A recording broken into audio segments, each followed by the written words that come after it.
감사합니다. 오늘 복음은 예수님께서 본격적으로 공생애를 시작하시는 장면입니다. 12절입니다. 요한이 잡혔다는 말을 들으시고 예수께서는 다시 갈릴리아로 가셨다. 자, 세례자 요한이 잡힌 후 갈릴리아로 다시 돌아간 예수님께서 이제 메시아로서의 사명을 시작하십니다. 17절입니다. 이때부터 예수께서는 전도를 시작하시며 회개하리라 하늘나라가 다가왔다 하고 말씀하셨다. 이 앞자리 되어 있습니다. 앞자리 보세요. 근데 보시면은 주로 앞으로만 앞에서는 많이 앉으셔야 되는데 이 앞줄을 드렸습니다. 자, 예수님께서 드디어 다시 시작하겠습니다. 공생의 시작과 함께 말씀을 선포하기 시작하십니다.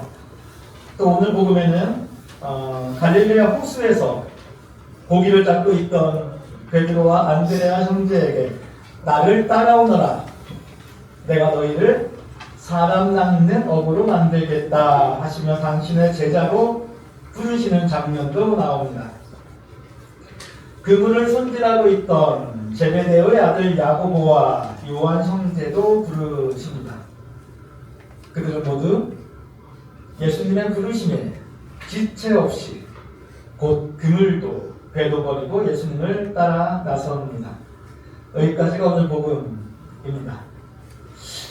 자, 오늘 복음에는 세례자 요한의 붙잡힘도 나오고 예수님의 첫 번째 선포 회개하여라 하늘나라가 다가왔다는 말씀도 나오고 나를 따라오너라 하시며 제자들을 부르시는 장면도 나옵니다.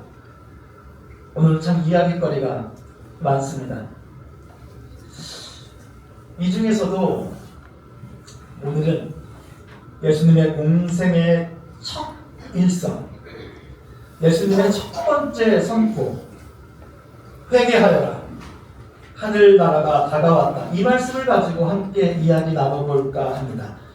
회개하여라, 하늘나라가 다가왔다. 근데 이 말씀은 우리가 오늘 복음 말고 어디선가 다른 곳에서 들어본 적 있지 않으십니까? 그렇죠. 우리 여러분들 아주 잘하십니다.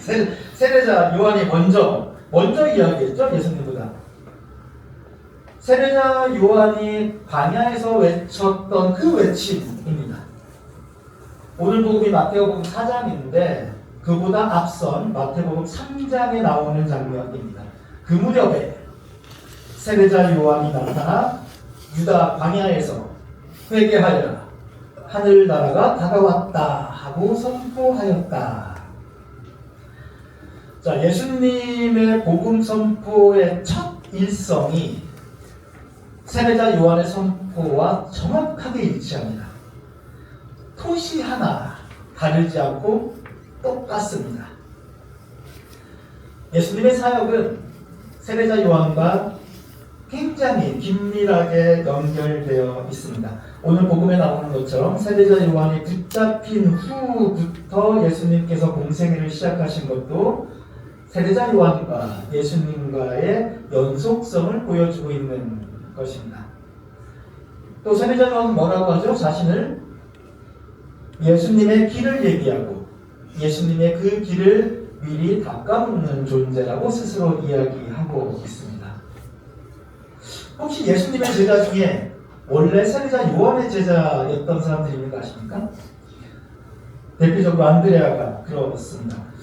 요한은 자신의 제자까지도 예수님께 보내는 것을 주저하지 않았습니다. 예수님께서도 세례자 요한을 굉장히 높이 사셨습니다.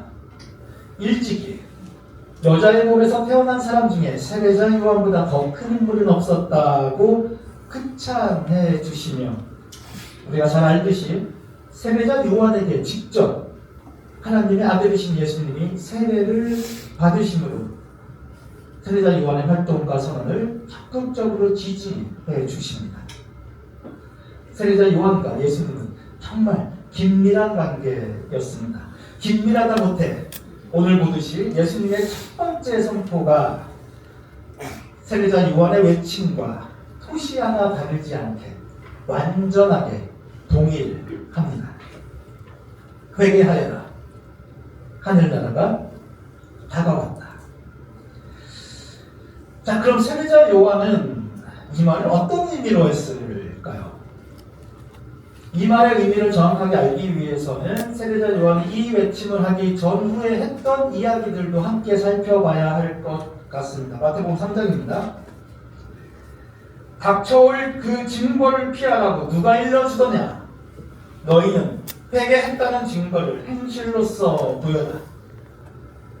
요한에게 회개는 닥쳐올 징벌, 하나님의 심판을 피하기 위한 것이었습니다.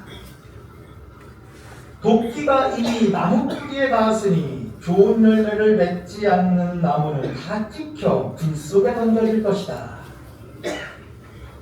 도끼가 이미 나무 뿌리에 닿을 만큼 하나님의 심판은 임박해 있습니다. 더 이상 지체할 시간이 없습니다. 당장 회개해야 합니다. 그분은 손에 피를 드시고 타작마당의 곡식을 깨끗이 가려 알곡은 모아 목간에 들이시고 쭉정이는 꺼지지 않는 불에 태우실 것이다.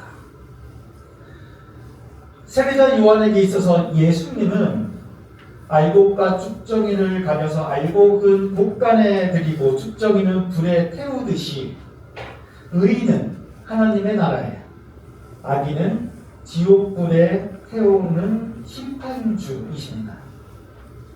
회개하여라. 하늘나라가 다가왔다. 라는 세례자 요한의 이 외침에서 하늘나라는 임박한 하나님의 심판과 다름없습니다.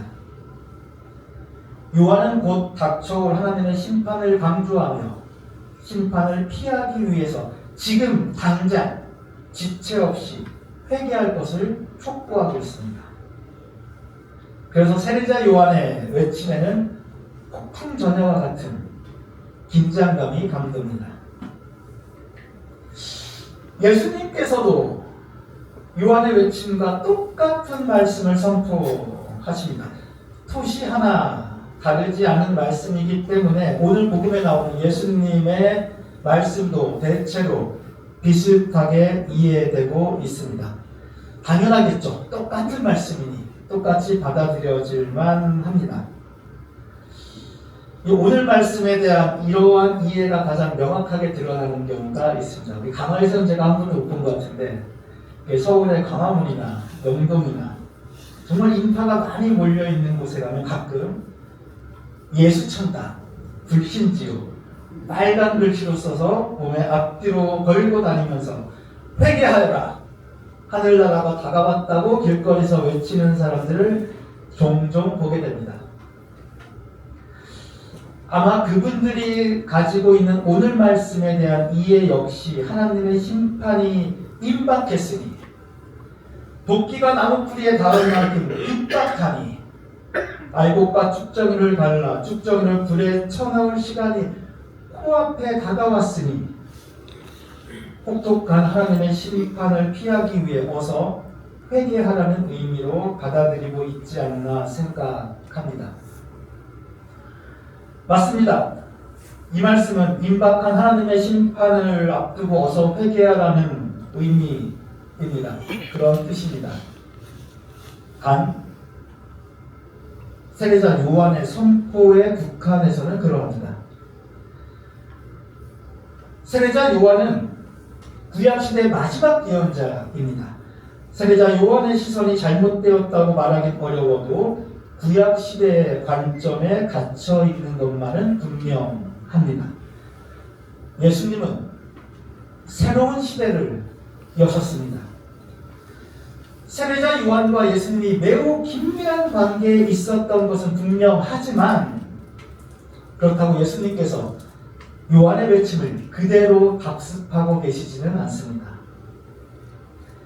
예수님께서 당신의 공생의 출발을 알리면서 첫 번째로 내뱉으신 말씀, 회개하여라, 하늘나라가 다가왔다는 말씀의 의미가 세례자 요한과 같을 수는 없습니다.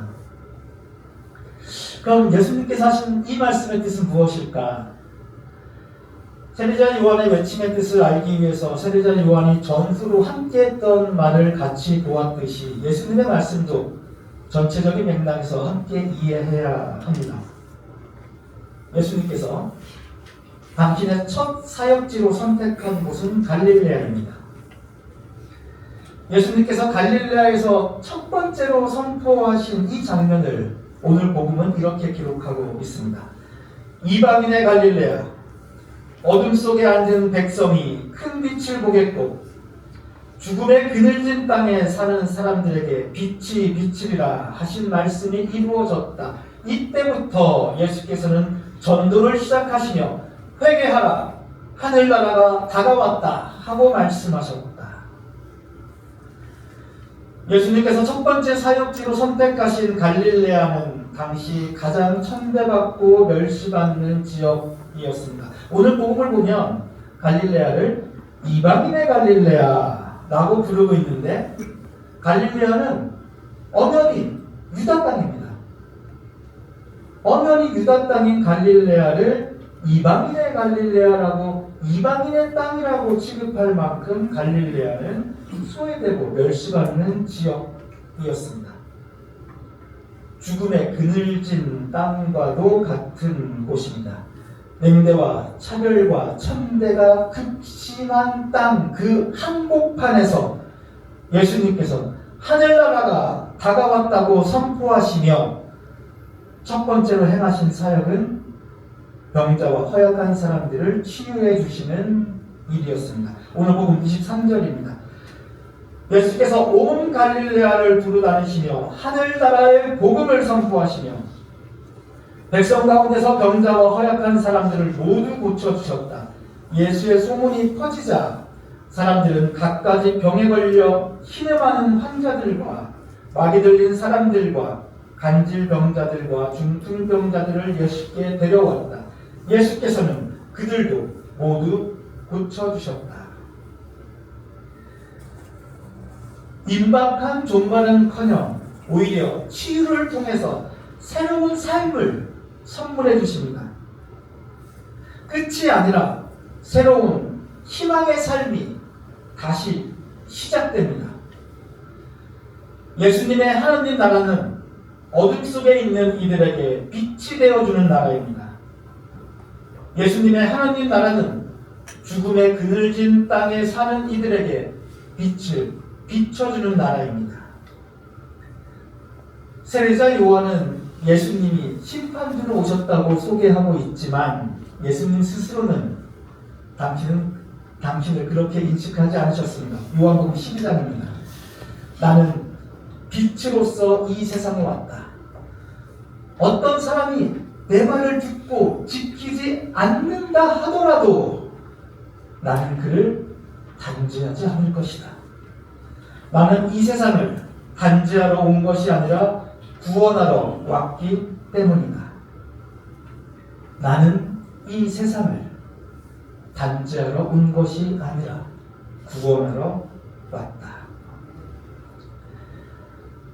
세례자 요한과 예수님은 모두 회개하라, 하나님 나라가 다가왔다라는 동일한 선포를 하고 계시지만 세례자 요한의 외침이 회개에 초점이 맞춰져 있다면 예수님의 선포는 하나님 나라에 방점이 찍혀 있습니다. 예수님께서 직접 전하신 복음의 핵심은 하나님 나라입니다. 실제로 복음서 전체에서 하나님 나라 또는 하늘나라를 예수님께서 직접 언급하신 것이 100번도 훨씬 넘습니다. 예수님 말씀 대부분은 하나님 나라 비유이고 죄인들과 어울리시고 병자들을 치유해 주시고 섬기고 사랑하고 용서하심으로 하나님 나라를 이 땅에서 몸소 구현해 내셨습니다. 요한의 회개가 엄중한 심판을 앞둔 도덕적 결단이라면 예수님의 회개는 우리 안에 새롭게 펼쳐질 하나님 나라의 초대장과도 같은 것입니다. 하나님 나라가 다가왔다는 것은 마지막 심판의 날이 다가왔다는 것이 아니라 하나님의 통치, 하나님의 사랑과 하나님의 정의와 하나님의 평화가 가득한 세상, 아픈 이들을 감싸주고 슬퍼하는 자들이 위로받고 상처 입었던 이들이 서로 화해하는 치유와 사랑의 공간이 우리 안에 펼쳐질 시간이 다가왔다는 것입니다. 복음은 심판을 앞세워 우리를 겁박하지 않습니다. 복음은 치유이고 복음은 위로입니다. 복음은 하나님 나라로의 초대입니다. 로마서 14장 17절입니다. 하나님의 나라는 성령을 통해서 누리는 정의와 평화와 기쁨입니다. 예수님이 말씀하시는 하나님 나라는 우리의 눈물이 닦여지고 우리의 상처가 아물고 우리들의 깨졌던 관계가 회복되는 치유의 공간입니다. 사랑의 공간입니다. 평화의 공간이고 위로의 공간입니다. 오늘 복음에서 예수님은 나를 따라오너라 하며 우리들을 부르십니다. 하나님 나라로의 초대입니다. 나를 따라오너라 라는 예수님의 부르심에 우리들을 올가매고 있는 모든 슬픔과 아픔과 상처와 미움의 그물을 모두 버리고 예수님을 따라 나설 때 우리는 하나님 나라의 시민이 됩니다. 예수님이 말씀하시는 회개는 단순히 지난 죄를 고백하는 것이 아니라 하나님을 향해서 우리의 삶의 방향을 바꾸는 것입니다. 미움에서 사랑으로, 다툼에서 화해로, 분노에서 용서로, 교만에서 겸손으로 바꾸는 것이 회개입니다. 우리의 삶을 위로와 치유와 평화와 섬김의 삶으로 바꾸는 것이 회개입니다. 그것이 회개입니다. 누가복음 17장입니다. 하나님 나라가 오는 것을 눈으로 볼 수는 없다. 하나님 나라는 바로 너희 가운데 있다. 회개하라. 하늘나라가 다가왔다. 회개하십시오. 하나님을 향해 돌아서십시오. 하나님의 나라가 다가왔습니다. 우리 가운데 하나님 나라가 임하고 있습니다. 바로 이곳에서 우리 가운데 임하시는 하나님 나라의 충만한 기쁨과 사랑을 만끽하시며 지상에서 천국처럼 살아가시는 교우 여러분 되시길 하나님 나라로 우리들을 초대해 주시는 주님의 이름으로 축원드립니다. 성부와 성자와 성령의 이름으로 말씀드렸습니다.